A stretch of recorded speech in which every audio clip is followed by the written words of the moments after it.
minhas referências aí para a vida. Opa, tá iniciando a gravação. Anselmo está gravando a chama. Eu não consigo me acostumar de chamar de Anselmo. É Selmo. Eu também não. O meu nome vem do meu avô paterno, era Anselmo. E o avô dele era Anselmo, e assim vai. E o avô do avô dele era Anselmo. Sendo que meu pai era Henrique e o avô dele era Henrique. Era mais então é Anselmo Henrique, então? Vão gerando. Os Anselmos e os Henriques vão se gerando. É tipo e os 100 anos de solidão, né? Porque eu sou de Souza também, com Z. Parente aí da família. De repente, da mesma origem, a árvore genealógica, de repente chega a um ponto comum. Selma, sabia que sua imagem congelou para mim? Não, é estranho. A minha tá parecendo normal para você? Tá normal. Eu estou vendo tá aqui você, estou vendo livros atrás de você, estou vendo o Goku ali. Você presente do meu cunhado. Tá tranquilo. Show. Você... Cara, porque, assim, eu testei minha gravação, eu testei minha ligação, minha internet antes da gente começar a falar e tava filé. Entendi.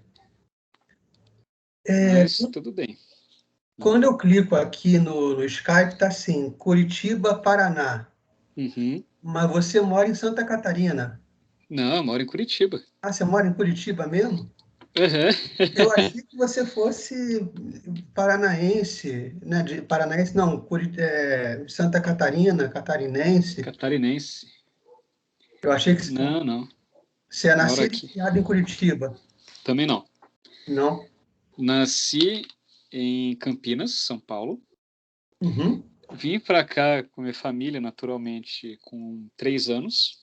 E tô aqui desde então. Entendi. Agora sua imagem sumiu, não te vejo. Né? Não tenho o privilégio de ver meu... Aqui, eu estou me vendo no canto aqui perfeitamente. Meu amigo. Curioso. Você consegue tirar e colocar de novo para ligar a sua câmera? Espera aí. Aqui o botão de câmera. Cortei minha câmera. Agora vamos ligar. Agora eu liguei de novo. Beleza, acho que leva um tempo carregando. Você tá perfeito para mim. Então você nasceu aí em Curitiba mesmo, né? Nasceu em Campinas, desculpa, e foi para Curitiba, perdão. Isso, demora aqui desde então. Agora você está aparecendo. Um detalhe importante sobre mim, Selma, é que a minha família, meus pais e meu irmão mais velho são de Salvador, Bahia. Aí daí, quando meu irmão ainda era criança, eles se mudaram para o Rio de Janeiro, onde nasceu minha irmã. E daí, quando minha irmã era criança, eles se mudaram para Campinas, aí eu nasci.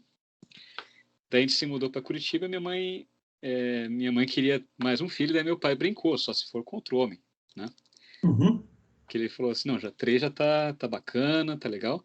Ele ia se mudando por causa do trabalho. Ele é que ele trabalhava, militar?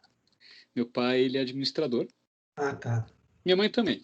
Ela não exerce atualmente, mas eles foram se mudando por causa de trabalho. Porque ele era transferido na empresa, porque a empresa estava em expansão, daí iam colocando ele para ajudar nessa expansão. Entendi. Foi assim que a gente veio parar aqui no Sul. E tu sabe quem gostava muito de desenhar, né? Passava horas desenhando. Ele mesmo? Ele mesmo. Adolfinho. Eu estava lendo a biografia, o cara passava horas desenhando no início da vida.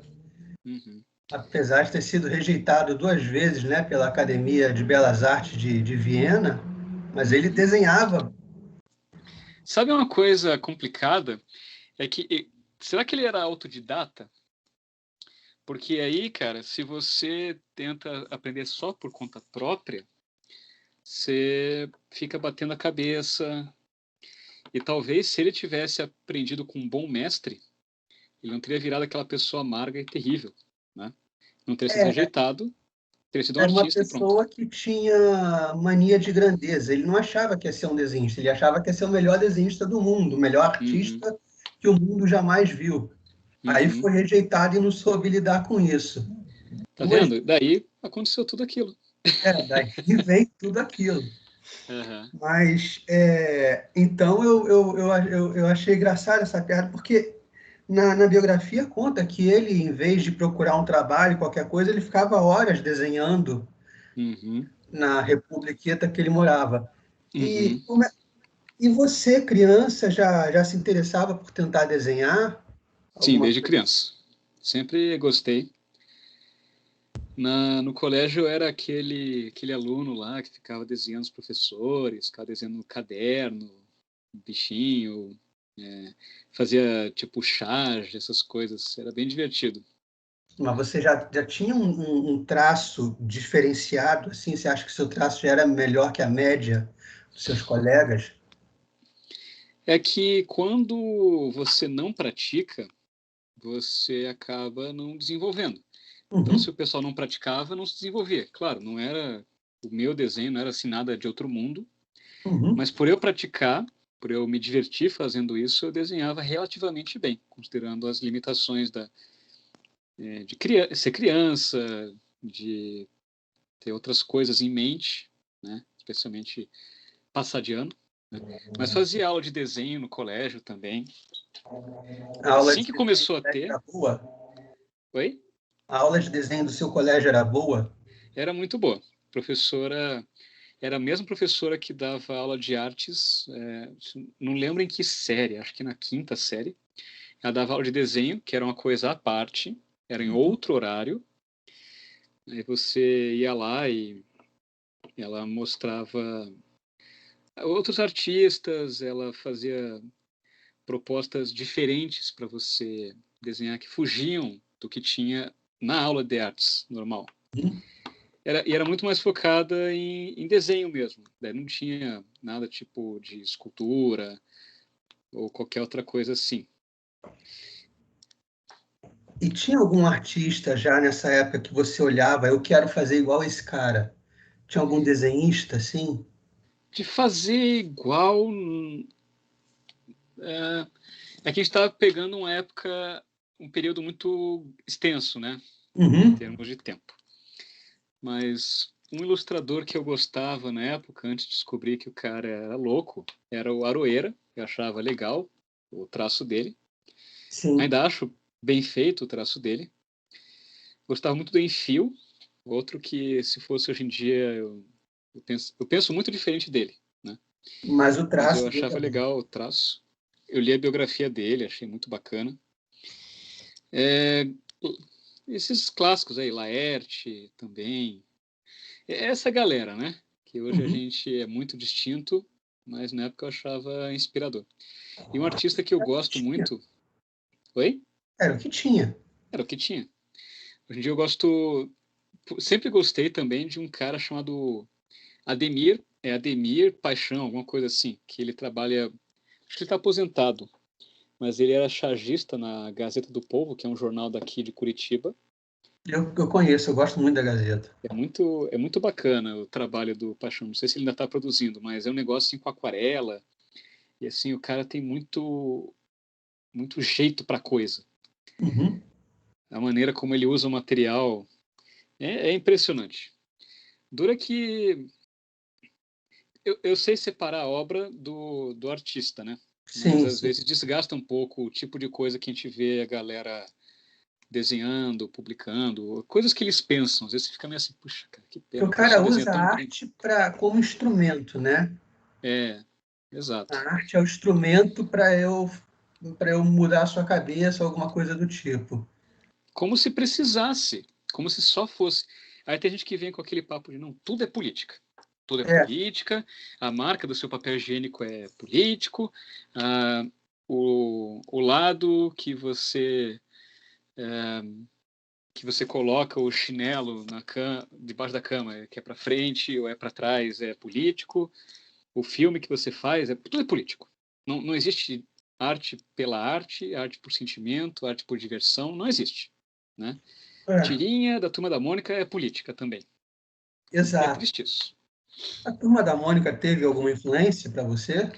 Eu lia muito. Então, embora não tivesse vontade de desenhar igual o cara, eu gostava muito do trabalho dele. Achava bem bacana. Gosto até hoje, mas hoje está muito nessa pira de Turma da Mônica jovem, não sei o quê.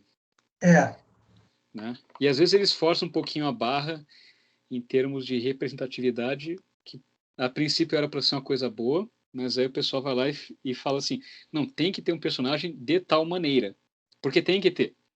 Sendo que a Turma da Mônica sempre teve bastante diversidade de personagens, né? Sempre. Agora falaram, não, o primeiro personagem negro da Turma da Mônica, e o pessoal, peraí, mas e o Jeremias? Jeremias, exatamente. Então... Não, cara, é fogo isso. Aí já tinha personagem com síndrome de Down, já tinha personagem cega, já tinha personagem... o formato dos personagens, tudo bem variado. Altos, baixos, gordos, magros. Tinha um cadeirante. Um cadeirante. E aí, é complicado, viu? A Turma da Mônica é difícil de desenhar, não é? É um estilo simples, mas não é fácil de acertar a proporção dos personagens. É muito fácil você se enganar ali, fazer a cabeça muito grande ou muito pequena. Mas ele não é tão difícil assim quanto seria, por exemplo, desenhar... Você falou, a gente conversou lá de Dragon Ball, né? Dragon Ball tem mais complexidade no traço, então também seria mais difícil de desenhar. Né? Porque eu pergunto, porque quando eu estava fazendo pré-vestibular, tinha um cara que desenhava, ele falava, cara, o rosto da Mônica é um traço só e você tem que fazer aquele traço perfeito. Você não pode errar ali. Por isso que eu pergunto. É por isso que quando você vê o próprio Maurício de Souza desenhando, né, e antigamente também, era uma coisa, não era assim tudo perfeitinho, certinho. Né? Isso é uma coisa que eles foram conseguindo com o tempo. A E criou seu Mônica era meio estúdio. puxado assim. Era totalmente irregular. Num quadrinho ela está de um jeito, no outro ela está de outro jeito, e no terceiro quadrinho está de um terceiro jeito. Agora que tem agora, entre aspas, né? Mas depois que construiu essa questão do estúdio, da produção em série, que você tem vários artistas desenhando que aprenderam o estilo da Turma da Mônica, aí você consegue deixar tudo bem certinho. Mas para mim, muito mais complexo é acertar, por exemplo, aquele traço meio típico da Disney, sabe? Isso para mim está um nível além. É uma coisa que eu estou tentando, que eu estou praticando há muitos anos já, estou tentando incorporar isso no meu traço. Mas, cara, é um desafio, porque não é fechadinho, não é tipo, o personagem tem a cabeça no formato assim, a bochecha é sempre assim. Tem uma variedade, mas tem uma unidade ao mesmo tempo. Entendi. E a Disney é um negócio mágico, né? Quando a gente vê os desenhos assim, as animações, a gente não acredita no que os caras fazem. Eu, pelo menos, fico olhando, não sei se você, como artista, acha aquilo tão impressionante quanto eu, mas Eu acho maravilhoso. a Disney eu lia muito quadrinho da Disney também, então tirinha de jornal, você lia muito, você via muita coisa, acho que te influenciou de alguma forma. Turma da Mônica bastante, tirinha no jornal, de modo geral eu lia. Muitas eu não entendia, né? Tipo, Piratas do Tietê, muita coisa eu não entendia. Coisas assim, humor mais adulto. Uma vez um amigo meu, ele me deu de aniversário um livro da Rebordosa. E acho que eu tinha uns 15 anos, eu não entendia muita coisa. Só que é engraçado aquele negócio meio underground, meio, né? Ele matou aquelas coisas lá. Pois. Daí com o tempo fui entendendo a pira, né? Mas na época eu não achava tão interessante assim. E acho que é do mesmo autor que tinha os escrotinhos também, que era pior ainda. Era. É o Angeli, né? O Angeli, eu acho Às que vezes os eu confundo o escrotinhos Angeli eram com o Laerte. bem pior. Então, mas eram coisas divertidas. E eu tava... O pessoal não era tão fresco naquela época. Não era. E eu estava vendo pelo seu Instagram, você faz vários desenhos assim, você estudos, né? Uhum. E você não tem nenhuma conotação política, você não toma lado, não mostra lado nenhum, você tenta fazer uma coisa para, acho que para gregos e troianos. Isso é uma coisa que eu não me disponho a colocar política nos meus desenhos. Uhum. O máximo que eu faço é, por exemplo, ano passado eu fiz um desenho em homenagem a um médico, o Ricardo Ariel Zimmermann, inclusive foi lá na CPI da Covid, que ele é um cara que está desde o começo batalhando para falar da importância de você se tratar quando você pega aquela doença, você sabe qual, né? Uhum. E ele é pesquisador, ele não é contra picadinha, sabe? Uhum. Ele é um cara totalmente sensato para mim. Uhum. E eu fui lá e fiz um desenho em homenagem a ele. Eu acho que ele acabou não vendo, porque ele recebe muita mensagem, muita coisa assim. Uhum. Mas eu fiz questão de mostrar ele. Eu gosto, já mostrei também alguns pensadores que eu gosto, tipo Jordan Peterson, Você viu, eu vi Sowell, com o André Barreto. André, o próprio André também, né? Eu fiz aquele sob encomenda que o Uhum. André pediu. O próprio André, que é uma pessoa também com essas posições que a gente tende a concordar, Uhum. mas assim, de fazer, por exemplo, charge, ou de desenhar figuras controversas, como o próprio presidente, eu não me disponho a isso, porque eu não tenho saco Para as reações que vão vir depois. para as reações, porque uma coisa, de repente, é o pessoal, ah, nossa, ele gosta de tal pessoa, ele admira tal pensador, vou dar um follow. Gente, unfollow é serventia da casa, tá? É. Você não venha me encher o saco. Então, como eu não estou disposto a lidar com encheção de saco, eu vou lá e faço desenhos assim, bem tranquilos, figuras não controversas, né? Embora, por exemplo, eu jamais desenharia nem de maneira elogiosa e nem de maneira como se fosse fazer uma charge Karl Marx, por exemplo, Uhum. né? O ex-presidente Lula também, eu jamais desenharia ele. Uhum. O... Mesmo que fosse para retratar como o mal. Exato. Eu acho que se eu fosse fazer charge, alguma coisa assim, eu faria como um pseudônimo. Até Sim. o meu professor de desenho, ele sugeriu, ele falou assim, algum dia se você for fazer umas coisas, crítica social, coisa assim, faz um pseudônimo, faz um traço diferente, pronto, aí ninguém vai encher teu saco, sabe? Sim. Achei que foi um bom conselho, mas eu que não tô com muito saco para fazer isso. E uma coisa outro exemplo de figuras que eu faço questão de exaltar é o próprio pessoal do censo, né? Eu vejo, ficam umas coisas bem legais. Você Eu, coloca o celular do lado, né, para pegar ali a referência, uhum. e não fica tão caricato. Fica uma coisa, alguém falou, fica um traço meio Disney, né? O meu, a caricatura, ela pressupõe uma deformação, Uhum. um Proposital. exagero grande. O que eu faço normalmente é um retrato cartoonizado, sabe? Sei. Que a caricatura vai lá e põe a pessoa com a cabeça gigante, ou com o nariz, ou com o queixo pequenininho, ou com o olhão, né? Mais ou E não menos é o você meu fez com estilo. o Ed Mota. O Ed Mota eu fiz isso, só que de uma forma não tão exagerada, sabe? Você vê que tá meio cartoon também, né? Uhum. Então, Selmo, se quiser compartilhar a tela, de repente você abrir o Instagram aí, quiser comentar algum desenho Não, eu vi específico para os o pessoal ver. desenhos. Eu vi antes de falar com você, eu vi seus desenhos, vi do Ed Mota, vi do Péricles também, que ficou legal. Periclão, e você Pô, vê que nenhum deles é aquela.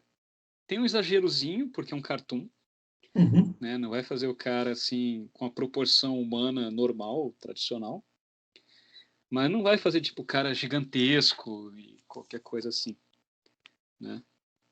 Não, não chega a ser tão, não chega a ser ofensivo, né? Exato, é uma coisa assim divertida, mas sem ser de chacota. Eu não gosto muito dessas coisas de desenhar a pessoa deformada, desculpa, de Uhum. fazer assim, tipo, o cara é gordo, então eu vou fazer ele gigante. né? O cara, ele é bochechudo, eu vou fazer uma bochecha enorme, né? Aquela mulher, ela é tão magra, eu vou fazer ela fininha, assim. Não é a minha praia. Entendi. Tem gente que se dispõe a isso, mas eu não gosto muito, sabe? Sei. Se eu falar para você, me desenha aí, quanto tempo você leva para fazer um desenho de uma pessoa qualquer completo, assim? Depende muito de como a pessoa é, sabe? Hum. Por exemplo, você é uma pessoa de traços simples, né? O cabelo é bem característico, o formato do rosto é tranquilo. Tem gente que tem os traços tão assim, não é bem delicado a palavra, mas nada chama tanta atenção, né? Aí você tem um pouco mais de dificuldade, né? Então depende da pessoa, depende da técnica que você deseja, o nível, o tipo de acabamento. É aquarela? Leva um tempo. É marcador? Leva outro tempo. Depende de como vai ser o desenho. Vai ser só o rosto da pessoa? Ou vai ser, tipo, fazendo alguma coisa? Vai ser, tipo, você e mais uma pessoa? Então, varia muito, né? Eu, às vezes, tem desenhos que eu levo, assim, 1 hora fazendo, tem desenhos que eu levo 3 horas, 4, 5, 6, 7 horas fazendo. E nunca numa sentada só também, né? A menos que seja um desenho super simples. Aí você faz. Tipo, uma meia horinha ali. Tipo, esses dias aí. Agora tá na moda um aplicativo, um filtro do. Eu esqueci qual que era. Não era TikTok, ou era Snapchat. Não sei, algum filtro que faz você parecer um personagem da Pixar, sabe? Aí um amigo meu fez, tirou uma foto dele mesmo, mandou num grupinho nosso. Falei, cara, em 5 minutos eu faço uma coisa melhor que essa aí, né? Daí eu fui lá e fiz bem rapidinho, sem acabamento, sem nada, não ficou nada demais, mas consegui pegar a essência dele. Por quê? Porque é um desenho simples. Agora, se fosse fazer, colocar cor, dar uma trabalhada, fazer várias versões para a pessoa, aí ia demorar. Tem colorização digital, né? Você colore no computador. Tem, o que não necessariamente facilita, né? Para algumas coisas facilita, para outras não, dependendo da complexidade que você quer. Às vezes é mais tranquilo você ir lá para atingir determinado efeito e fazer no lápis de cor. Às vezes você vai lá e faz no digital, uma coisa mais de boa. E esse pessoal que faz arte digital super super complexa, cheia dos esquemas, o pessoal investe umas boas horas nisso, né? E testa vários pincéis e efeitos e tal. E uma coisa que eu acho legal é que normalmente quem consegue se virar bem com o tradicional, que é lápis, papel, caneta, aquarela, nanquim, tende a ter um pouco mais de facilidade para aprender o digital. Agora, se a pessoa já começa querendo aprender o digital por conta, ela se bate, se ela não tiver essa base aí do tradicional. Se tiver o físico como base. Porque o digital, apesar de ter algumas coisas que só o digital consegue fazer, especialmente questão de ilustrações com brilho, ou um tipo especial de transparência,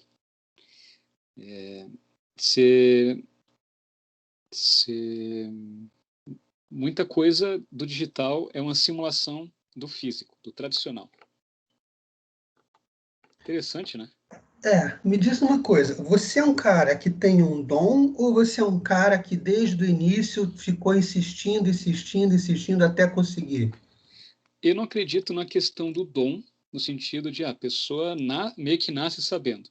Eu acho que as pessoas elas podem ter uma facilidade para aprender certas coisas, mas muito que existe é a pessoa se interessar pela questão. Se você se interessa, você tende a ter energia e tempo para se dedicar àquilo, sabe? E aí você vai melhorando, você vai se divertindo. Você vai aprendendo, você se dispõe a aprender.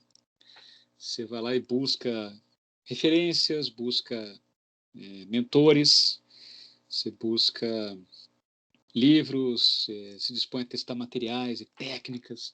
Então, eu sou um cara que se interessa por desenhar, e é por isso que eu me dispus a continuar sempre aprendendo. Mas eu digo que qualquer pessoa pode aprender a desenhar, contanto que ela queira. Uhum. E para conseguir ter um traço legal, são muitas horas de treino e dedicação, material certinho. O material, ele ajuda a ter certos níveis de qualidade no resultado da arte final, de modo geral. Uhum. Para praticar não precisa ser nada de outro mundo. E às vezes a questão, mais do que as horas de prática em si, é você praticar de uma forma inteligente, com um método. Porque, claro, você consegue, tipo, vou estudar aqui por conta da anatomia humana e o rosto e a técnica de aquarela. Mas se você fizer meio na louca, você vai passar horas e horas e horas e não vai ter tanto resultado. Agora, se você tiver algum tipo de método te amparando, você vai conseguir melhorar de uma maneira mais eficiente. Não vai precisar, por exemplo, 10 horas praticando de uma maneira aleatória versus 10 horas praticando com método, dá uma diferença gritante.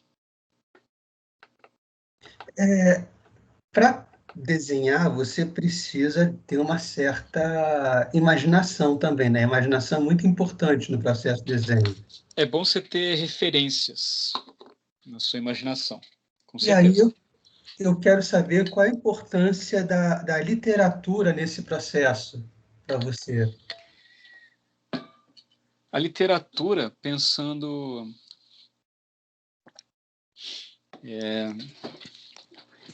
só em palavra escrita, digamos que assim, é um livro não acompanhado de ilustrações e tal, ela também é muito boa porque ela estimula a sua imaginação, ela povoa a sua imaginação, e com isso você vai conseguindo pensar em coisas interessantes para você expressar, sabe?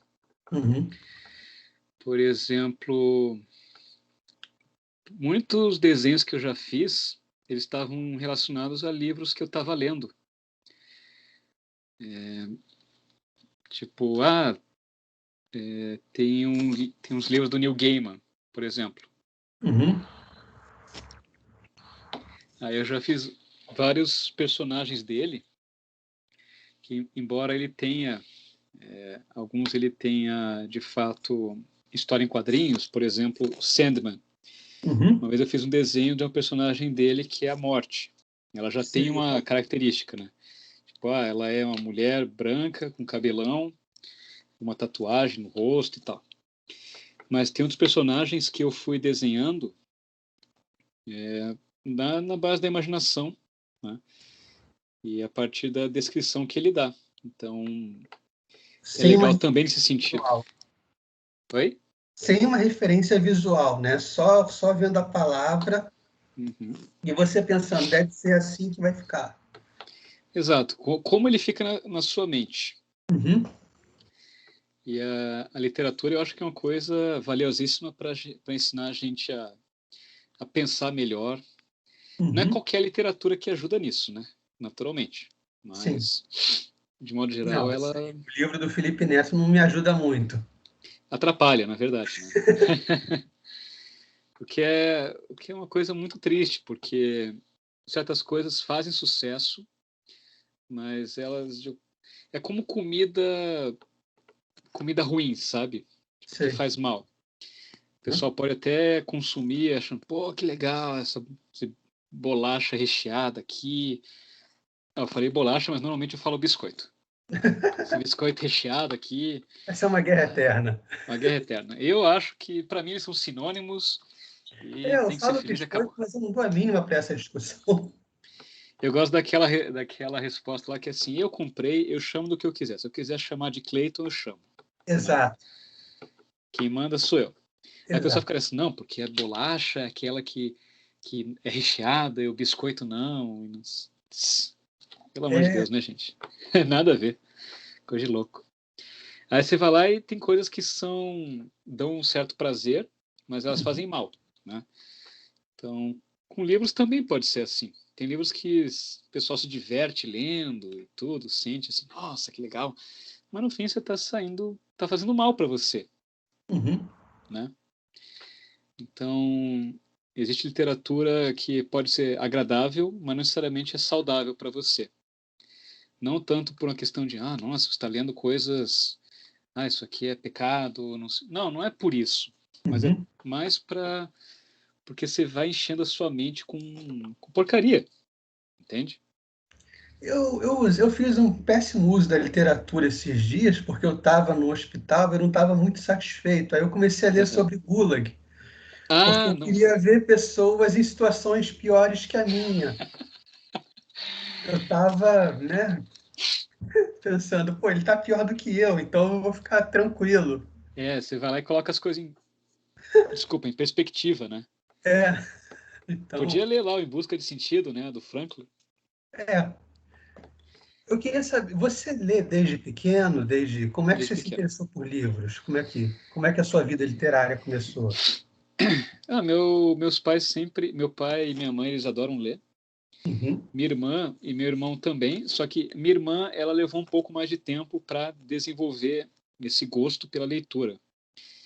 Foi um pouco mais na pré-adolescência e tal. Meu irmão, mais velho também, e a gente desde mais novo. E eu fui positivamente influenciado por eles a ter prazer em ler. Então, sempre gostei e tal. E uma série que me ajudou muito a desenvolver esse gosto pela leitura foi a série Harry Potter. Eu lembro que quando eu comecei a ler o primeiro livro, ficava meio empacado, ficava meio assim, pô, que saco, não dá vontade. Mas teve um dia que eu pensei, quer saber, vou terminar de ler. Aí eu me empolguei, daí fui lendo, fui lá e terminei em uma noite, o resto do livro. Aí já quis emendar com o segundo livro. E na época estava sendo lançado os livros. Daí eu fui, conforme iam lançando novos livros, eu ia lendo logo que eu tinha oportunidade. Mas não só isso, naturalmente, né? Uma coisa que é meio problemática é esse negócio de você forçar certos clássicos quando está no colégio. Especialmente na época do vestibular. Sim. É complicado isso, porque eu adulto, agora, com os meus 31 anos, eu fui ler Memórias Póstumas e eu me batia, sabe? Tava me batendo. Imagina um adolescente lendo isso, né? Sim. Então, tem clássicos que é legal de a pessoa ler e tudo, independente da idade, mas é importante você, pelo menos, preparar a pessoa para isso. E apesar de eu ter estudado num bom colégio, de modo geral, eu não estava preparado para ler que fosse um Machado. Machado. E às vezes até tipo livros como do Monteiro Lobato, que hoje em dia é tão criticado pelo pessoal, também tinha uma linguagem que eu não achava tão legal. Me parecia uma coisa muito antiga, né? Sim. Então, eu acho que o pessoal no colégio, de modo geral, não segue um caminho muito bom para isso. Não sabe Então, estimular a leitura, né? não estimula, e o português é ensinado de uma forma assim meio chata, sabe? Tipo, gramática, não sei o quê. E um autor que eu adorava, gosto dos textos dele, assim, as crônicas e ficção, mas não os textos opinativos, é o Veríssimo, Luiz Fernando Veríssimo. Sim. Né? É uma leitura fácil, né? Tranquila. Fácil, agradável. Tem um dos livros que mais me marcaram foi o Comédias para se ler na escola, eu acho. Eu achava sensacional aquilo. Eu lia e dava risada. Eu pensava, cara, que legal o jeito que esse cara escreve. Estimula a imaginação. É uma coisa que fica marcada. E outra coisa que me estimulou muito foram, naturalmente, mangás, em especial. algumas histórias em quadrinhos ocidentais também. Uhum. Uma história que me marcou muito é Maus, do Art Spiegelman. Já ouviu falar, né? Já são os ratinhos, né? Porque mouse é rato em alemão, não é isso? Eu acho que é. Aí... Mas ele Como é que é? faz uma alegoria que os ratos seriam os judeus e os gatos seriam os nazistas. Isso, exatamente. Acho que daí os americanos eram cachorros, os poloneses eram porcos, sabe? Uhum. E era uma coisa... Aí tem uma passagem, cara, nunca esqueci essa passagem. E olha que eu tava lendo a história, quadrinhos, os bichinhos bonitinhos e tal, Uhum. e os caras...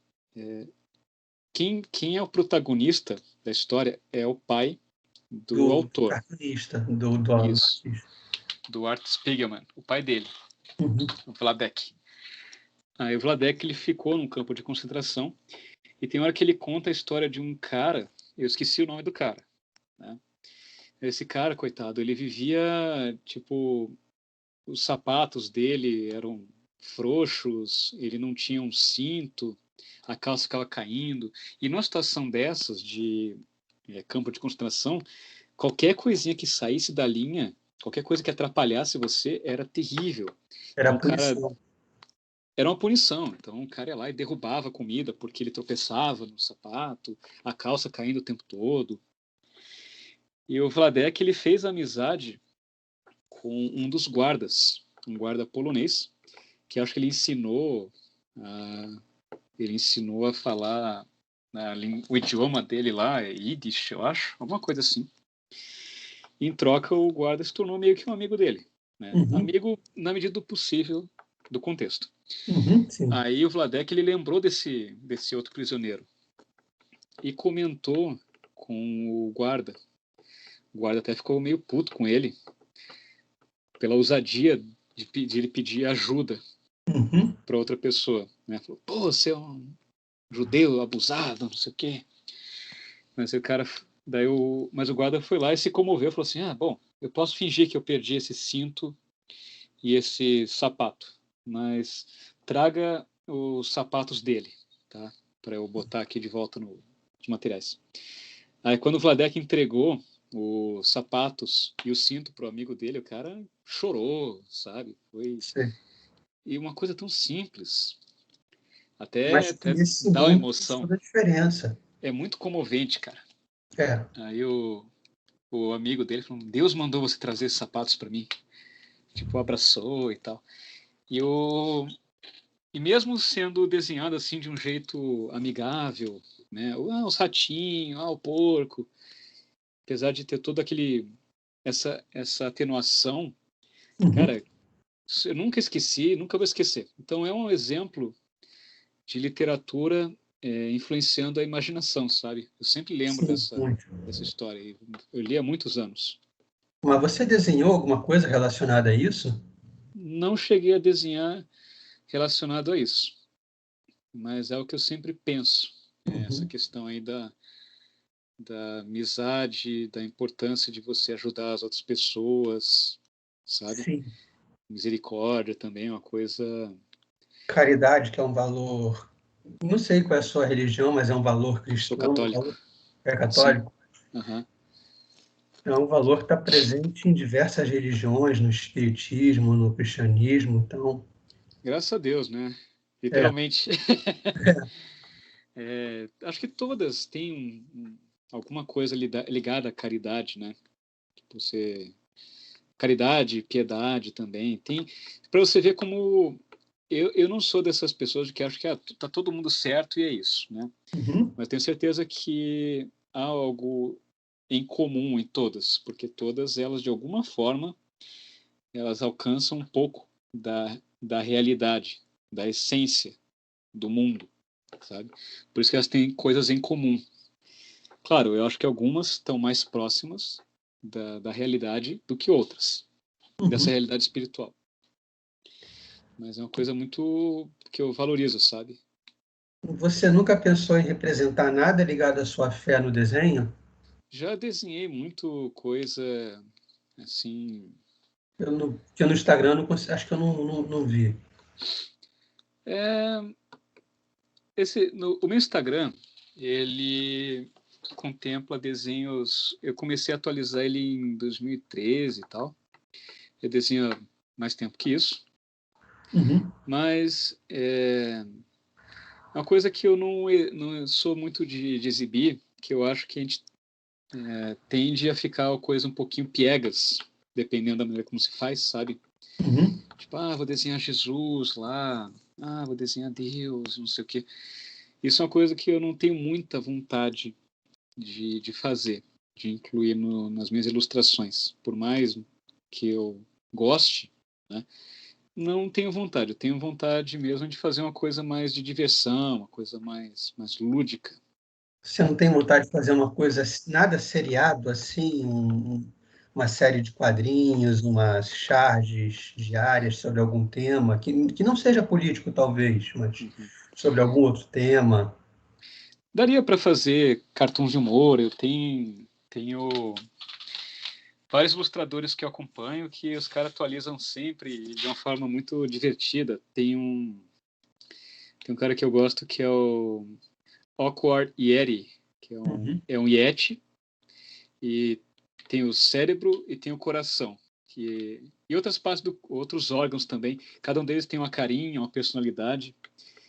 E daí eles vão interagindo uns com os outros. E a gente se identifica facilmente com as situações, porque ele fala muito de ansiedade, de desejo, de gula, né? Uhum.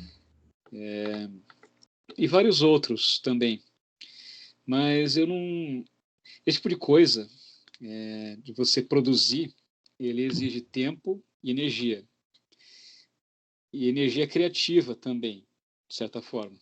Uhum. Eu aplico meu tempo no trabalho que eu tenho, né, no expediente. Fora do expediente, eu uso para também relaxar, desculpa, mas também muito para cuidar de demandas fora do meu trabalho normal, né? É muito Mas seu comum na minha expediente área. é desenho, né? Oi? Seu expediente é desenho? Não, não, não. Eu trabalho numa agência de marketing Ah, tá. Entendi. das 9 às 18. Ah, tá. O desenho é meio que um hobby e às vezes é uma renda extra. Uhum. E eu tenho minhas demandas de redação, produção Uhum. de conteúdo e tal. Então, é assim, produzir continuamente desenhos, alguma história em quadrinhos e tal, é uma coisa que exige uma atenção, uma dedicação que eu não estou disposto a oferecer. Uhum. Mas uma coisa, e assim, história em quadrinhos é legal, mas tem uma pira muito própria, sabe? Você tem que ir lá e pensar. Você fazer por conta própria uma história em quadrinhos é muito complicado. Por isso que é normal você trabalhar em equipe. Tirinha, uma coisa mais simplificada, você até consegue fazer sozinho. Especialmente hoje em Fazer uma dia que você série de tem. tirinhas, né? Você consegue com um acabamento mais simples, um certo padrão, você até consegue. Mas tem que estar sempre buscando ideias, buscando argumentos, Referências no mundo real. referências. Exato. E se você não se dispõe a fazer coisa de política, então você Você tem já está sempre meio que. enfadado ultimamente, né? É um saco. E tem um cara que eu não lembro o nome do autor, mas tem um personagem que eu acho muito divertido que é o Edbar. E o cara, o autor, acho que é Luciano o nome dele. Ele tem vários personagens, acho que quase todo dia ele publica uma tirinha nova com os vários personagens dele. Ele faz tudo bem legal, bem bacana. Não sei se ele tem uma equipe por trás, Uhum. mas o cara é fera, só que ele vive disso. Então, Entendi. né, todo dia ele vai lá e é aquilo, né? E você não está afim de viver disso. Não, Entendi. por mais que eu ache legal, né, Uhum. desenhar e tudo, é, eu não tenho essa vontade, sabe? Não, entendo. Mas uma coisa interessante, Selmo, Hum, o meu TCC, eu fiz jornalismo, né? tá. Meu TCC foi um livro-reportagem em quadrinhos. Não era uma, não era história em quadrinhos convencional, Só que eu escolhi a linguagem dos quadrinhos para mostrar meus entrevistados e para ilustrar explicações. Infelizmente, eu teria que encontrar o arquivo PDF para poder mostrar para vocês, porque a cópia física eu nem sei onde foi parar. Sei que tem uma cópia na livraria, na biblioteca do campus, mas foi um trabalho bem desafiador. Deve ter sido divertido. Bem avaliado também. Foi bem avaliado. Apesar de hoje eu vejo assim, poderia ter feito assim, assado, traço mais solto e tudo. Mas você não tinha a experiência que você tem agora, né? Exatamente. E no ano seguinte foi que eu conheci meu professor de desenho, que até hoje eu tenho aula com ele. É o que você fala dele no Instagram o tempo todo, né? Exato. Sempre o cara é uma referência importante para mim, sabe? Artisticamente, como pessoa também. É por isso que eu faço questão sempre de mostrar, se aprendi com o professor, tal, né? Porque, assim, não é que eu tô há 10 anos tendo aula direto com ele, todo mês, mas é uma pessoa que está acompanhando minha trajetória desde então. Então, é uma figura realmente influente. Tanto é que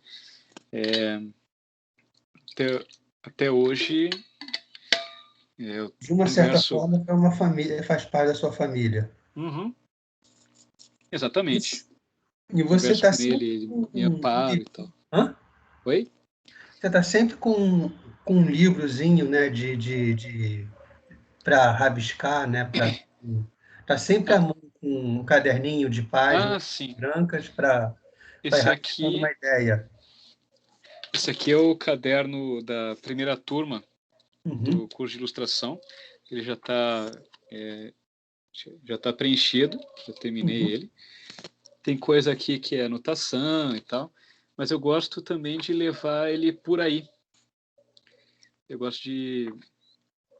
Às vezes tipo eu colo um desenho nele e tal, mas às vezes deu vontade de desenhar tal coisa, vou pegar o caderninho. Ou uma coisa que eu tenho feito, embora não tenha saído muito de casa, é fazer desenhos de gente que eu vejo na rua, sabe? Então, por exemplo, vai na farmácia, aí enquanto tá na fila esperando, pega o caderninho e dá uma desenhada na galera, numa boa. Então eu gosto, esse aqui já está completo, depois eu vou abrir outro. Como é que é a reação das pessoas? De repente eu estou parado na fila, tem um cara me desenhando. Normalmente eu sou bem discreto para a pessoa não ver que eu estou desenhando ela. Mas a pessoa, geralmente o caixa, uma pessoa que está mais longe. Mas já aconteceu algumas vezes da pessoa olhar, assim, nossa, posso ver? Daí eu mostro dela, nossa, que legal. Daí, às vezes a pessoa chama amigos dela. Não, vem aqui, olha só, ele me desenhou. Ou desenhou você, olha que legal. A reação sempre foi positiva. E, em parte, eu acho que é porque eu tenho um traço muito amigável, sabe? Não é aquela coisa de deformar e tal. Não sou um caricaturista. E isso ajuda, né? A caricatura pode soar ofensiva, às vezes não é o que você faz. Exato. Se eu for fazer um desenho um pouco mais... personagem mais deformado, normalmente ou é da imaginação ou é a partir de uma foto, mas caricatura não me atrai tanto assim. Tem gente que gosta, que faz por chacota e tal. Eu nunca curti isso muito não, sabe? Quanto tempo você levou fazendo essa do censo, que são eles todos de Beatles e o Flávio de Metallica, né? Essa aí demorou um pouquinho, porque você viu que que eu tinha comentado mais cedo, falou quanto tempo leva para desenhar uma pessoa? Depende de muitas coisas. Uma delas é se vai ter mais pessoas, como é que é o acabamento. Essa é uma das primeiras ilustrações digitais que eu fiz, de verdade. Aquela primeira deles que eu fiz, ela foi tudo no tradicional, com marcador. Essa aí foi desenhada... Esse ano eu comprei um iPad de alguns anos anteriores, não lembro de que ano ele é, mas é um modelo um pouquinho mais antigo, uma caneta e uma licença daquele Procreate. Aí eu estudei um pouquinho para ver como desenhar, como colorir, tá? Essa aí levou, acho que umas 4 horas, mais ou menos, para ser produzida. Eu ainda estava me acertando ali com o negócio da arte final, sabe? Como é que eu vou colorir? Como é que eu vou fazer luz e sombra? Né? E deixa eu até ver se eu acho aqui. O esboço, normalmente, eu faço no tradicional. Eu pego uma folha de papel. Geralmente eu desenho sketchbook. Eu acho que é uma coisa muito saudável para a gente ver a nossa caminhada. Aqui, né? Tá meio ruim de ver aí, mas tem aí a... Então, eu estou vendo no Instagram, tem 4 pessoas aqui, que eu suponho que sejam os Beatles. Ó, tem o esboço foi feito aqui nesse caderno. Ah, legal. Aí eu tirei uma foto, passei para o iPad, mas de fato o esboço inicial foi esse aqui, que era para ver como eram as roupas isso que eu estava dele. mostrando no celular, exatamente isso. Isso, então começou no papel, daí eu não sou muito de esboçar direto no digital. Eu gosto da sensação do papel, o lápis, a caneta e tudo mais. Entendi. Nossa, nem parece, mas a gente está aqui há quase 1 hora. Não parece. Quando você assiste um desenho animado, você tem um olhar diferente do meu, será? Atualmente, sim. Atualmente eu tenho buscado... Às vezes eu tento desligar um pouco isso para poder apreciar como um espectador convencional. Tipo, a pessoa que está lá para assistir o desenho, não para estudar ele. Mas eu gosto sempre de... Não, tem um gato ali na janela. Que susto. Não, é Vitória, desculpa. Já aconteceu dela aparecer, eu olhar, eu pensar, pô, o demônio veio buscar minha alma. Não, é só a Vitória. É só a Vitória. Melhor, né? Mas eu tô... Por exemplo, ontem eu assisti com o pessoal aqui de casa aquela animação Luca, é mais recente da Pixar, tem lá no Disney Plus. Daí eu fiquei olhando assim, nossa, a escolha das cores, cara, a textura, o movimento, o design do personagem.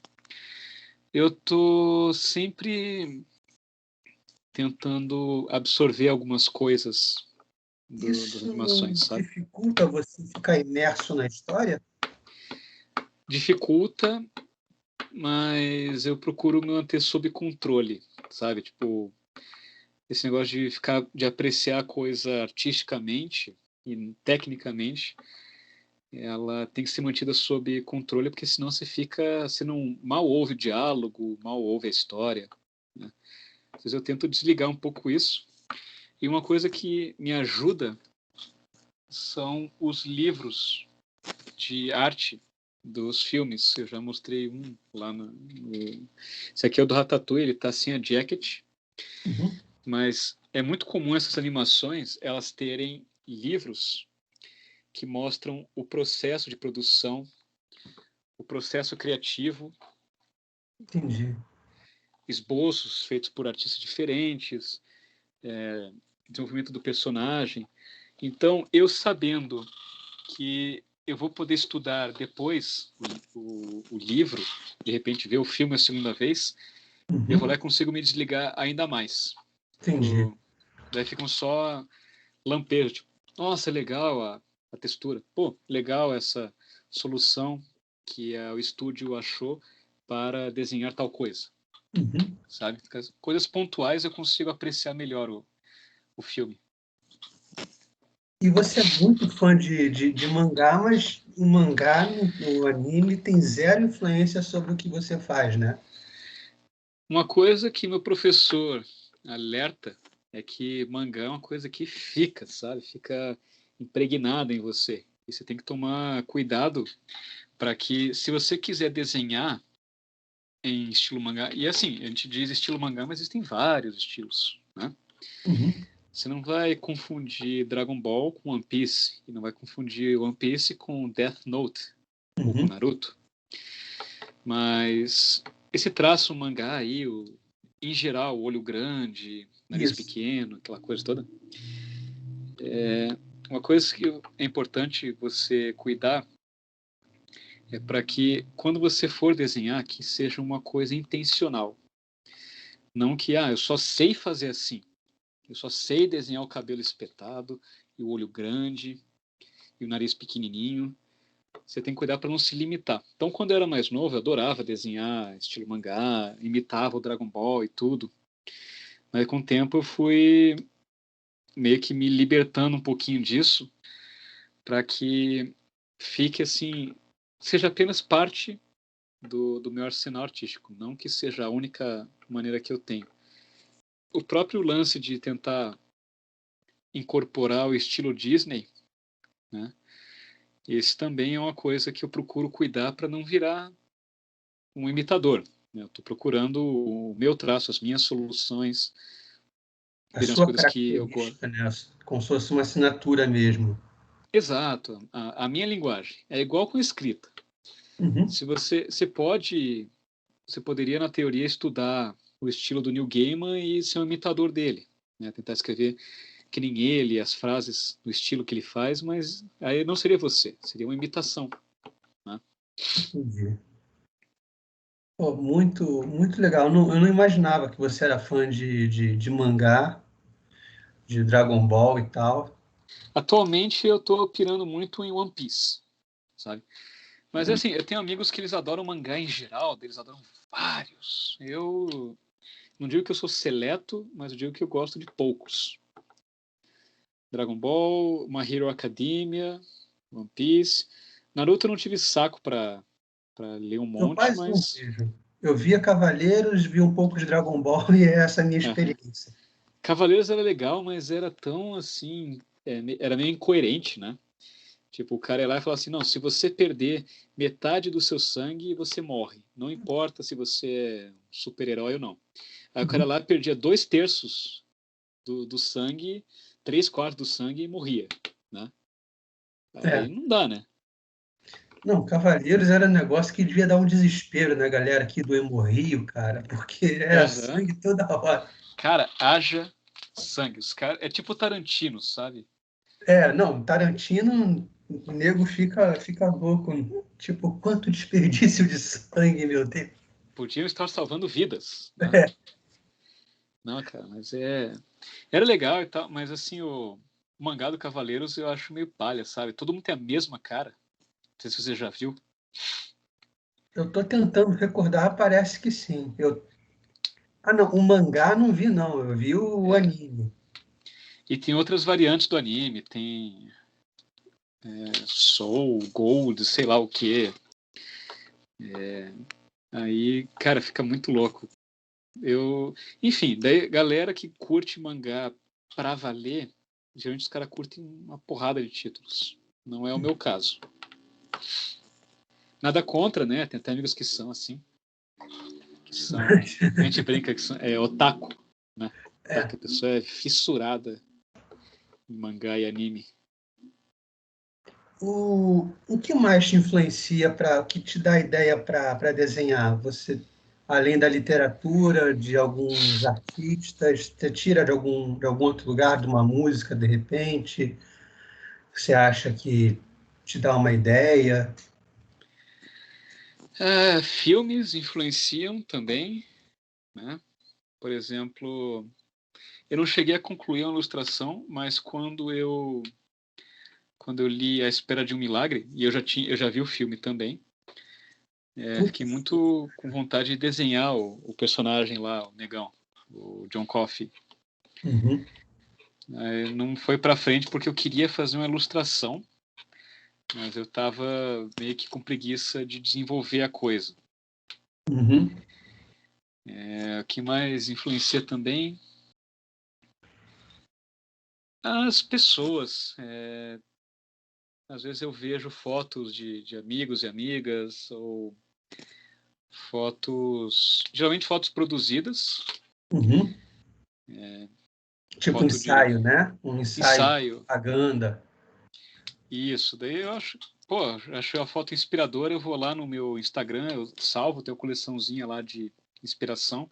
Uhum. Daí outras vezes eu vou lá e desenho com base naquilo, com base naquela imagem. Daí eu gosto de desenhar a pessoa. O próprio pessoal do Censo também, eu vou lá e gosto de desenhar eles porque são nossos São muito amigos, legal. né? E a São, gente se identifica com a proposta deles, sabe? sei. Eu não teria vontade de desenhar, por exemplo, sei lá, pessoal aí desses lugares, tipo, a galera que escreve pro Catraca Livre. Não dá O vontade, Diário do sabe? Centro do Mundo, você não quer desenhar essa galera. Quem eu desenharia é a galera do PCO, né? O pessoal, assim, eles nos levariam pro paredão, mas pelo menos a gente concorda em algumas coisas, né? Em relação a É essa assim, loucura pós-moderna. eles têm o mesmo objetivo, mas com uma fundamentação completamente outra. É que eles não foram contaminados por essa maluquice toda, entende? Os caras têm aquela, não, nós queremos que os trabalhadores eles tenham mais direitos e blá blá blá, e aquela coisa também meio materialista que não é boa, Uhum. mas pelo menos eles não têm tanto essa política de identidade, sabe? Ficar Identitária, jogando as são pessoas, mais raiz. são mais raiz, não é aquela coisa, porque você você é uma mulher, então você tem que pensar assim, você é um negro, você tem que pensar assado, você é homossexual, você tem que pensar desse jeito, você tem que estar nessas caixinhas aí. E se É, você tem uma combinação, você é mais obrigado ainda a estar dentro do movimento. Eles não têm isso. não. Isso que é uma Para coisa eles, boa. o PSOL é um bando de viadinho que tem que apanhar mesmo. Exato, esse cara é aquele, sabe, é tipo aquele sindicalista lá Dos anos de... 80 e tal. Exatamente. E assim, o inimigo do meu inimigo é meu amigo, né? Em É, alguns mais ou aspectos. menos. Mas a gente Eles sabe que se eles bateram tomassem os caras poder, do PSDB agora. nossa, que loucura, né? Os Eu caras achei graça só, eu dei risada. Uma coisa, Selma, que inclusive tem me ajudado muito, foi uma recomendação que o Carlão deu. Eu acho que é uma recomendação que o Olavo dá. O Uhum. Olavo foi uma pessoa que eu desenhei também, só que eu desenhei de uma forma muito discreta. Não fiquei mostrando muito, porque ele também é uma figura controversa, né? Sim. Mas fiz questão de incluir ele numa ilustração lá de personagens, né? Que Uhum. inclui também pessoas reais. Uhum. Mas ele falou da questão do voto de pobreza em opinião. Você não sai por aí dando a sua opinião sobre as coisas, né? Você vai lá, eu ouvo a pessoa falar algo que você considera uma bobagem, você não vai ficar corrigindo ela. Não vai sair Deixa por ela ser aí. boba. Deixa a pessoa ser boba. Se a pessoa pedir sua opinião, acho assim, e o que você acha de tal coisa? Eu falo, olha, eu acho que na verdade é assim, assado, por causa disso, isso, daquilo. E uma coisa muito importante, muito útil, especialmente em grupos de WhatsApp hoje em dia, sabe? Você vê a galera pirando, porque o governo é isso. Facebook também. É porque você tem que fazer não sei o quê. Facebook eu tenho entrado bem pouquinho, sabe? Não, Facebook é Mas uma zona também, de grupo guerra. de Facebook, Qual cliente? ou é porque o Facebook ele favorece muito a questão de você comentar. No Instagram até dá, só que você não consegue ficar. Ele não favorece tanto, né? O que Uhum. mais favorece comentário é o Facebook. Aí a galera pira nas discussões, grupo também. Às vezes, e uma coisa que eu também estou tentando praticar, além dessa questão do voto de pobreza, de opinião, é ter um pouco mais de compaixão e desprendimento, e um pouco mais de humildade mesmo, da minha Uhum. parte, porque antigamente tinha muito esse negócio de, nossa, a pessoa pensa tal coisa, como ela é burra, né? E às vezes a realidade não é tão simples assim, às vezes a realidade é assim, olha, essa pessoa ela foi criada nesse contexto, a imaginação dela foi alimentada com tais imagens. Uhum. Na mente dela, esta ideiazinha aqui está absolutamente correta. Essa ideia que explica a realidade. Aí eu penso assim, cara, será que eu conseguiria chegar e eu falar para essa pessoa, olha, na verdade, essa ideiazinha aqui, ela não faz sentido. Eu não conseguiria, né? E talvez, às vezes a pessoa tem uma certa razão. Então, ao invés de pensar assim, nossa, como essas pessoas são burras, eu penso assim, poxa, por que será que ela pensa assim? Uhum. Por que na cabeça dela isso faz sentido? Você não se coloca numa posição acima dessas pessoas que pensam diferente, né? Exato. Eu penso assim, talvez eu tenha uma visão mais clara da realidade, né? Uhum. Porque eu acho que existe uma realidade, eu não sou um relativista, mas ao mesmo tempo eu penso assim, cara, talvez se eu tivesse no lugar dessa pessoa, eu pensaria exatamente como ela. E às vezes a pessoa, ela está equivocada sobre um determinado tema, mas não sobre outro, né? Uhum. E às vezes você pode até aproveitar um pouco da opinião dela sobre aquilo, né? Daí a gente não fica encastelado naquela coisa de não, eu sou e eu que sei as coisas e tal. Atualmente eu estou seguindo as listas de formação do Instituto da Fundação Virtus, O Flávio indicou, eu que o lembro. Flávio indicou. Aquilo para mim foi sensacional. Aquilo está abrindo minha mente de uma maneira assim que eu nunca tinha visto. Se eu pudesse voltar no tempo, falar assim, olha,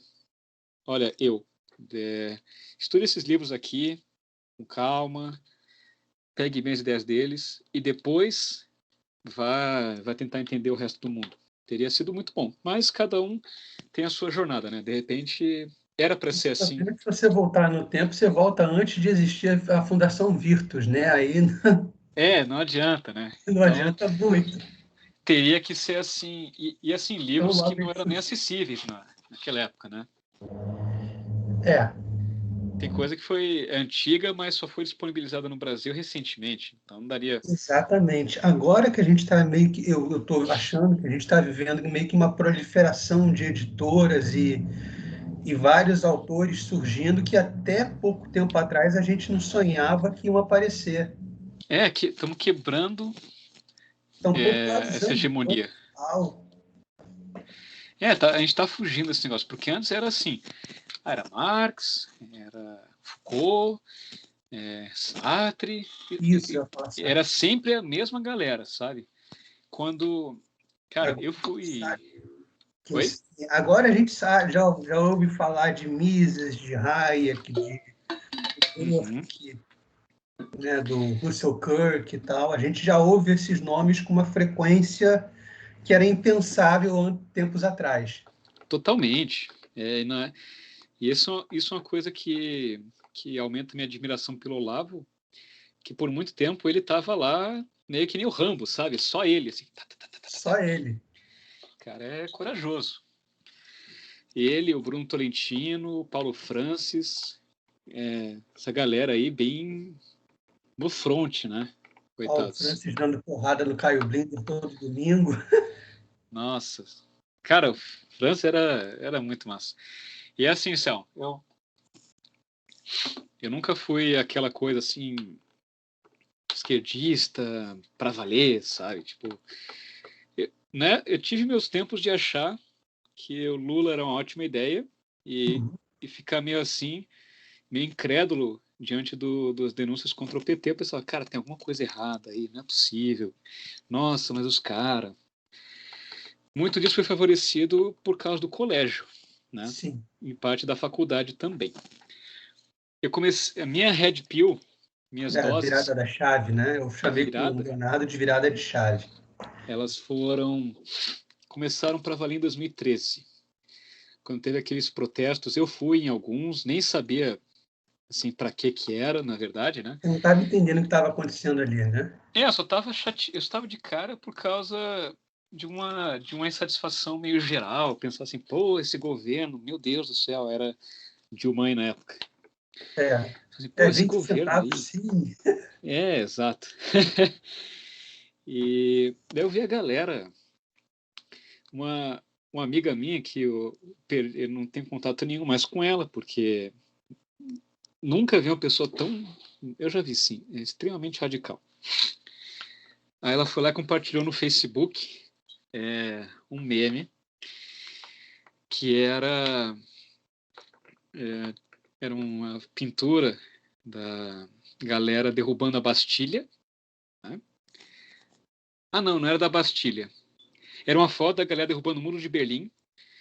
Aí uma pessoa falando, não, pô, até concordo e tal, mas quebrar as coisas já é um pouco demais, né? Ah, eu comentei lá, falei, poxa, mas você acha que precisa mesmo quebrar as coisas nos protestos? Dela, mas é o único jeito, senão a população não vai ser ouvida, e não tem que ter dó de banco, e tem que quebrar as coisas, porque senão vai continuar do jeito que tá. E a guria PT roxa, sabe? Sei. Então, ela tinha essa noção da reforma política, né? Que até a Dilma falava na época. Eu pensei assim, cara, tem alguma coisa errada aí. Tem algo estranho aí. E também eu acompanhava o Flávio na época, comecei a acompanhar naquela época, que um amigo meu compartilhava ele, lá no Face, isso. Pô, esse cara tem alguma coisa nele, que ele tem uma clareza de visão. Né? E, para completar a virada da chave, eu tenho um amigo jornalista aqui em Curitiba, ele é mais velho, ele está com seus 80 anos agora. E às vezes eu fazia trabalhos para ele, de entrevistar. Daí ele me mandou entrevistar um amigo chamado Alex Catarino. Sei quem é. Bom e velho Alex. Daí quando eu conheci o Alex, e assim, o Alex era aquela pessoa conservadora um pouco mais erudito, mais tradicional e tal. Daí ele conversando comigo, ele falou sobre o Roger Scruton e o Kirk, e blá blá blá, essa galera aí. Eu pensei, caramba, cara, tem gente que pensa assim, que massa. Eu me identifiquei, porque eu senti assim, no fundo do meu coração, eu pensava essas coisas, mas não sabia que havia toda uma filosofia por trás. Aí eu comecei atrás, né? Eu li Parecia lá que ninguém tinha escrito o que você estava pensando, né? Tipo, você era meio que um páreo, nesse sentido. Exato. E havia muita influência externa para ter aquele negócio. Não, pô, corrupção é um problema geral. O PSDB é de direita. Porque a Dilma... Eu nunca fui assim não, a Dilma está sendo perseguida porque ela é mulher. Aí também não. Eu só pensava que ela não era competente para o cargo, basicamente. Eu não pensava assim que ela estava envolvida com qualquer escândalo. Eu tinha minhas dúvidas em relação ao Lula, mas eu tinha uma imagem meio positiva dele. Eu achava que a Veja era E olha que agora que é uma porcaria. Eu achava que a Veja era uma porcaria, né? E tendo contato com esses autores, eu comecei a perceber, caramba, cara, né? Então, há um fundamento... Visão, né? Parece que isso aqui vem de outro planeta, o Scruton, todo mundo. Exato, e o próprio termo conservador era uma coisa totalmente assim, era A quase um palavrão, ideia sabe? Ainda é. que o cara cria uma ideia do que é conservador na cabeça dele e ataca a ideia do que ele acha que é conservador. O cara acha que assim, é a pessoa que quer manter as coisas como estão. Quer conservar as injustiças. Daí, como diria o nosso amigo Flávio, né? Não, seu animal, não é isso, né? Exato. Você conservar a noção de que certas coisas têm que ser preservadas. Cara, e assim, a galera se encanta com certas ideias, tipo, direito... Claro, direitos iguais, sim, é uma coisa boa, mas, por exemplo, igualdade de... O pessoal fala igualdade, simplesmente. Aí você fica assim, mas igualdade de oportunidades ou de resultados? Os direitos humanos, né? O que são direitos, né? E aí você começa a questionar, mas quem garante esses direitos, né? Sim. Aquela coisa que a gente já está acostumado, mas que a galera vai lá e pensa assim, não, mas como assim você questiona essas coisas? Quer dizer que você não se importa com essas pessoas? É, Você é contra cotas, então você não se importa com pobres? porque E aí? o direito de um é obrigação do outro. A gente aprendeu isso, né? Uhum. Com ele, com o Olavo, o direito de um é obrigação do outro. É, Ou de quem é a obrigação do teu direito à comida? exato. O direito à saúde. Legal, quem que vai te dar a saúde? Né? O Uhum. direito ao transporte. Quem que vai te dar o transporte? Quem? É aquela coisa, aquela frase que já é meio lugar comum, mas que é totalmente correta. Não tem almoço grátis, né? Sim. É isso. Quem paga pelas coisas? Quem E garante que você, as coisas vão ser, né? e E eu você acho diz que que um direito não torna abundante, né? isso é outra coisa. Outro personagem que eu comecei a ter contato naquela época foi o Ben Shapiro. Eu gosto dele.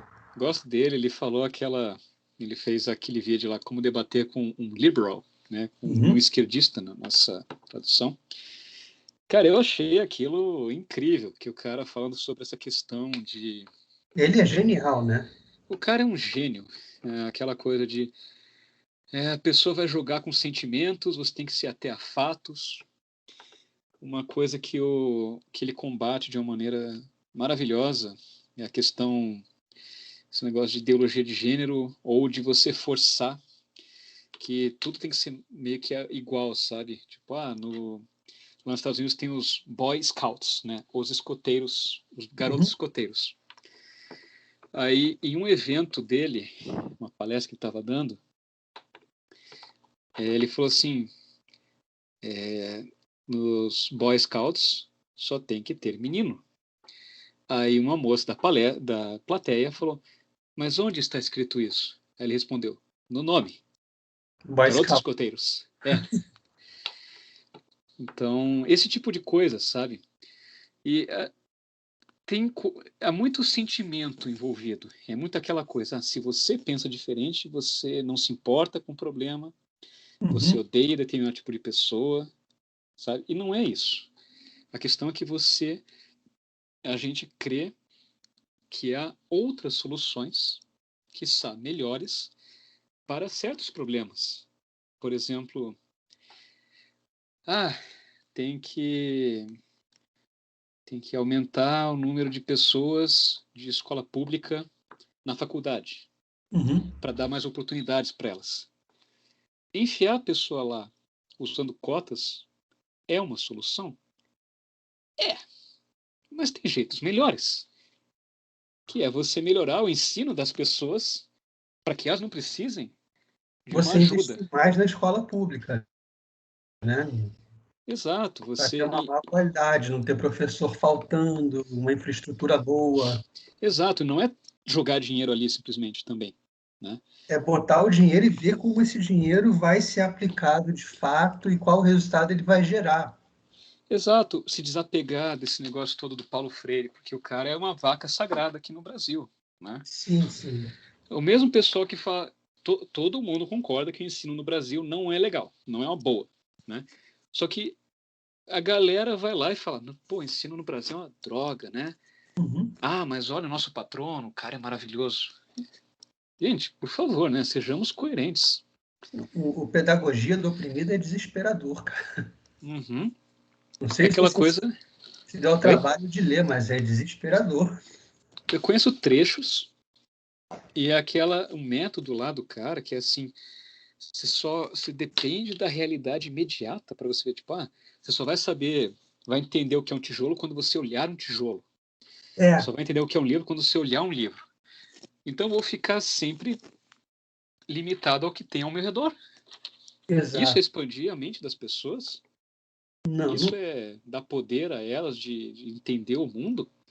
Você vai ficar uma pessoa limitada, tipo, para eu entender o que é uma lapiseira, eu tenho que ver uma lapiseira, né? e Não, por ele tem favor, uma né, gente? outra coisa, que você pega a palavra casa e você vai dar um significado para ela seu próprio. Uhum. Então você fala casa, pensando numa coisa e eu falo casa pensando em outra coisa. Uhum. Uma coisa meio tribal. Não dá, cara. Não dá. Mas acho que a pior coisa mesmo é ele injetar aquele negócio de senso crítico, entre muitas, muitas aspas aqui, que na verdade não é um senso crítico como deveria ser. É Sim, uma coisa, tipo, não, é uma coisa realmente de doutrinação. Aquela coisa, você tem o tijolo aqui, pô, isso é um tijolo e tal, e você usa para construir casas, né? Sim, eu uso para construir casas. E você constrói casas para quem? Para outras pessoas. E você não tem uma casa sua? Ah, não tenho uma casa minha. Por que você não tem uma casa sua? Ah, não sei. É porque você é oprimido pelo sim. patrão. Aí fica aquela coisa, ao invés de a pessoa conhecer o mundo e a partir disso, né, Tirar as próprias conclusões. conclusões, de repente o cara, ele é oprimido pelo patrão dele. Pode ser, sim. A gente, uma coisa que o pessoal do censo fala é para a gente não ficar naquela de colocar o capitalismo num pedestal também, né? Sim, Mas esse negócio de, o patrão sempre é um opressor, a família é sempre uma instituição opressora, isso é uma grande bobagem. Isso torna você uma pessoa ah, distante da realidade, sim. dos fatos, como eles de fato são. Se torna assim, se a pessoa, ela, ah, o patrão, ele é um opressor por natureza. Ele está roubando uma parte do dinheiro do proletário. Cara, essas pessoas chamam a gente de retrógrado, mas estão presas a um pensamento do final do século XIX. 19. Aí fica difícil, Março né? do século 19. Sabe se é uma coisa engraçada que assim, os anos 1800 era o Uhum. século XIX, né? É, Daí fica aquela coisa, por quê, né? Quando eu me toquei disso, quando alguém me explicou isso, eu pensei, cara, que coisa genial. É porque não tem o século zero, né? é. Então, do ano 1 depois de Cristo ao ano 100 já era século 1, né? Daí, Tem aquela piada com ateu, né? Eu sou ateu. Que ano que a gente está? é, 2000. Depois de que? depois de quem, meu filho? Pois é. E tem aquela coisa do ano Domini, né? Que é o 2021 AD, né? Eu acho que Uhum. em inglês eles falam assim, que não seria, eles não falam, acho que After Christ, mas é Ano Domini, que é ano do Senhor. Pelo menos eu acho que é algo assim. Então também não tem como escapar, né? Não, De Nosso Senhor. É isso. tá certo, irmão. Cara, ficou aqui, a gente está 1h20 já. Pois é, a conversa tá. Eu pensei assim, será que o Selma vai ter fôlego aí pra gente conversar por mais de uma Não, hora? tranquilo. Eu tô vendo aqui, tá dando 1h20, tá uma coisa maneira. Eu tô a 1h20 olhando, mirando o Goku aqui em posição de ataque. Deixa eu mostrar então como é que é. Não sei se você já viu você lembra dessa cena, mas é de uma das cenas finais, que daí é na época da saga do Buu, que o Goku ele estava morto, né? Uhum. Aí ele tava. Ixi, eu acho que está quebrado aqui essa parte da auréola. Mas no encerramento tem a imagem final é o Goku assim, com, Com com as as asas. asas. Aí Uhum. atrás tem o Sr. Kaiô com as asinhas pequenininhas e tal, que também está morto. Isso é de encerramento. Eu ganhei ele presente do meu cunhado em 2017. Uhum. Guardo com muito carinho essa. Às vezes eu tiro a asa dele para não ficar batendo ali nos livros, que eu Uhum. tô pouco a pouco expandindo aqui minha biblioteca. Tenho Uhum. focado muito em livros de desenho. Sim. Que Deus abençoe a Amazon por facilitar esse tipo de coisa. Mas é triste que tem alguns livros, cara, que você não encontra. Você aqui não no consegue. Brasil. E lá fora também, porque, por exemplo, tem um livro do filme A Princesa e o Sapo. Uhum. Cara, acho que na Amazon você consegue um exemplar por 1.000 e lá vai, sabe? No eBay, não, você não acha? O eBay, acho que também, sabe? Que é um livro mais antiguinho e o pessoal não se dispõe a vender a um bom preço. E aqui no Brasil, é complicado, né? É. No Brasil as coisas chegam mais tardiamente. Eu lembro que quando eu era pequeno não, né? Adolescente, o pessoal falava: olha, o Homem-Aranha aqui está atrasado 10 anos, as Caraca. histórias. Aham. Então a gente tem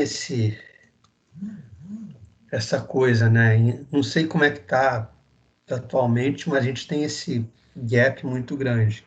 Eu acho que agora deu uma melhorada, mas antigamente com certeza demorava muito. E alguns livros aí você simplesmente não consegue porque os caras pararam de imprimir.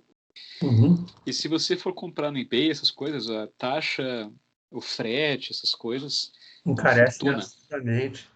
É impossível. Então, Você você tem que pode até se conhecer dispor a alguém nos Estados pagar. Unidos que traga na mala escondidinho e tal.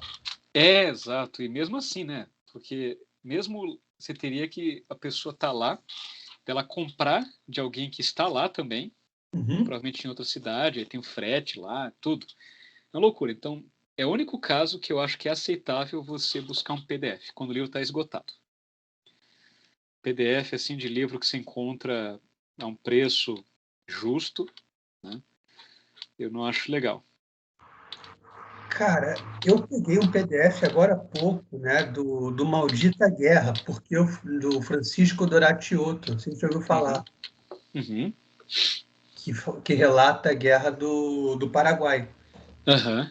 É o trabalho, acho que mais completo, que o cara ficou 15 anos pesquisando. Uhum. Só que o preço do livro no sebo é R$ 200. Exato. O livro tá esgotado, cara. Você vai fazer o quê? Você Aí, vai. aí eu fui, catei o PDF e baixei, dane-se. Cara, essa é uma situação em que é alternativa. Você não está prejudicando o autor, a editora, a A distribuidora. Você não está editora que prejudicando leva ninguém. para baratear, né? É, exato. E o duro é quando assim, o livro tá, sei lá, R$ 30, daí não, vou baixar aqui. É complicado, porque daí você não tem incentivo nenhum para lançar livro no Brasil, mas. Exato.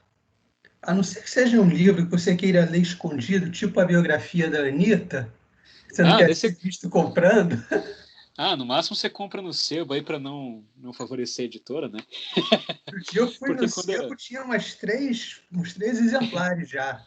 Então, é porque aí quando você compra no sebo, você só favorece o sebo, porque a editora É. já ganhou o dinheirinho dela, né? Você não tá dando Uhum. um centavo para ela. Cara, como será que é, né? Biografia da Anitta. Não, não, Deve ser eu não muito tive louco. coragem de ler. Cara, deve ser muito louco. Eu não tenho. Porque. Tem coisas. Eu li a biografia do Stalin, do Churchill, estou Uhum, lendo a do Hitler, escrita pelo Ian Kershaw, mas uhum. a da Anitta não consigo. Quero ver se ele é do nosso amigo Nelipe Feto aí, quando sair, inevitavelmente, né? Porque hoje, acho que o Eduardo. Como que é aquele que era. Paulo Martins, não é Eduardo? Acho que é Paulo Eduardo Martins, alguma coisa assim. Ele Sei, o cara publica. que acabou com o posto sindical. Cara, esse homem é uma das pessoas que eu mais admiro na vida. Uhum. E ele compartilhando lá a notícia de que Nelipe Feto é um intelectual, não sei o quê. Está sendo considerado, vai palestrar sobre liberdade de expressão agora. Uhum. Cara, eu até me enganei. Quem divulgou a manchete foi o Arthur Weintraub.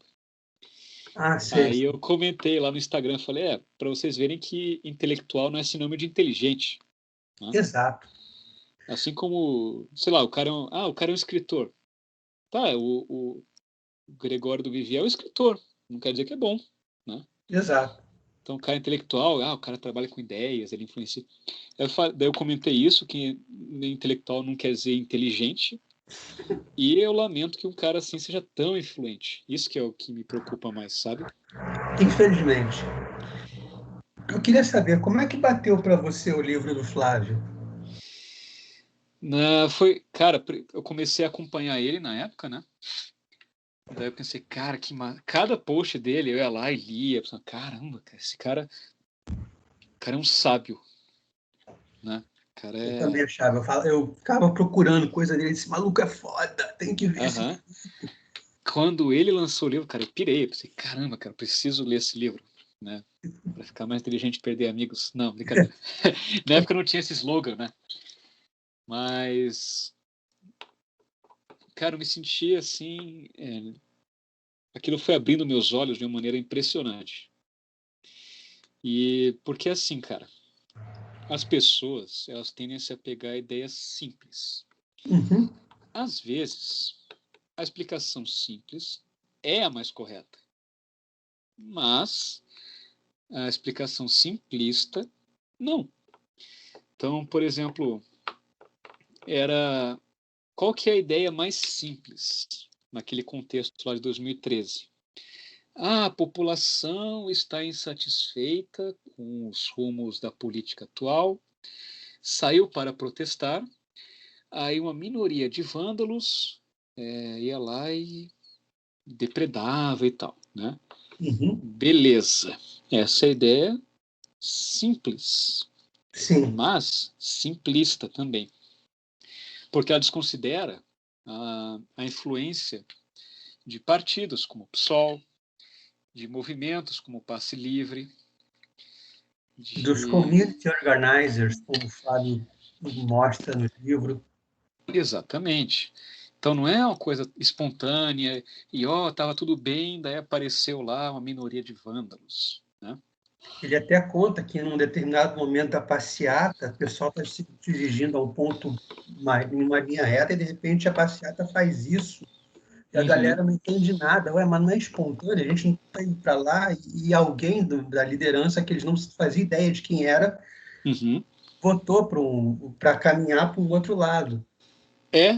Exato. Então não é você achar que aquilo é tudo espontâneo e qualquer tipo de controle era uma teoria da conspiração, é uma explicação simplista Uhum. que agrada as pessoas de modo Muito, geral. sim. Então o livro do Flávio assim me fez pensar muito essa questão de como a realidade ela é mais complexa do que parece e aquilo que ele contou, aquilo que ele falou, nada daquilo era documento secreto, Exato. né? Ou seja, tá ali.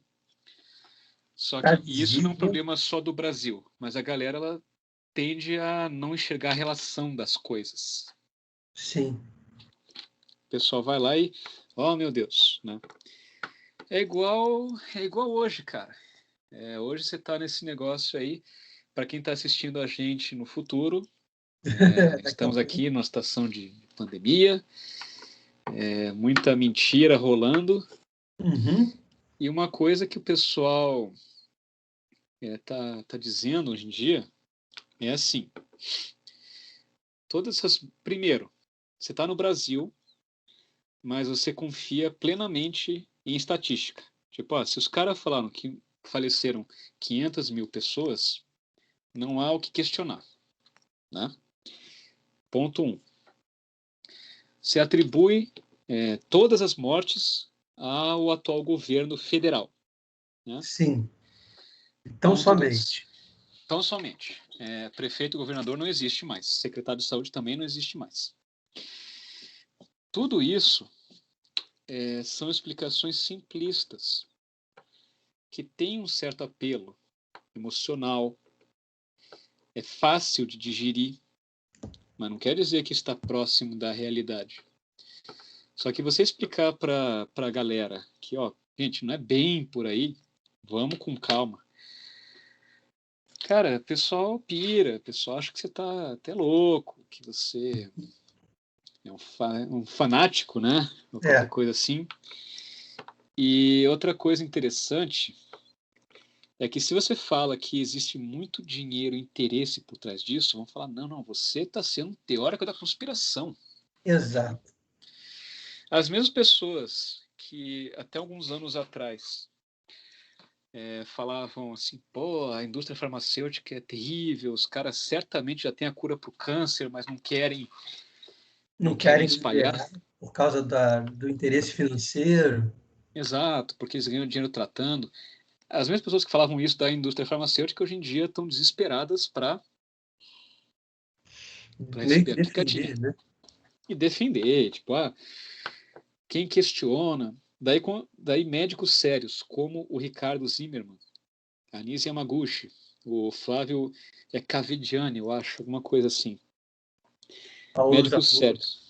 Paulo Zanotto. Essa galera aí, que é séria, que vai lá, faz estudo, publica, passa perrengue. Essa galera aí está sendo totalmente escanteada por palpiteiros. Mas é claro que assim, é tudo totalmente espontâneo. Sim. E prefeitos, governadores e CEOs de grandes laboratórios ou de instituições como o Butantan ou Fiocruz, não há qualquer interesse escuso aí, tá? Não sejamos teóricos da conspiração, né, Selma? Tá tudo bem, todos querem o nosso bem, tá bom? Verdade. Tamo bem. Confia. Igual aquele meme, né? Confia. Confia.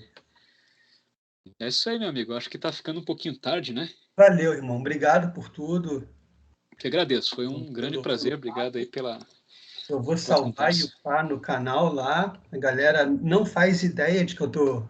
Então vai ser uma surpresa para aquele grupo que não existe. Isso, que, né, de modo algum... haters.